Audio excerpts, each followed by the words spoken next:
রাম যা বলার বলেছে, আজকে সুগন্ধাও বলে দিয়েছে।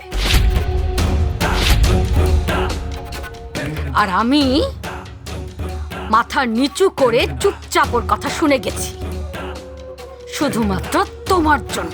মা প্লিজ ওই বিষয়ে আর কিছু বলো না, ভুল তো হয়েই গেছে। আর সেই কারণে আমি তোমার কাছে ক্ষমাও চেয়েছি।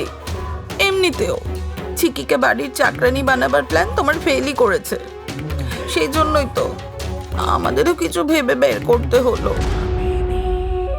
আমরা সবাই মানে? হ্যাঁ মা, সিয়া আর রতনও আমার সাথে ছিল।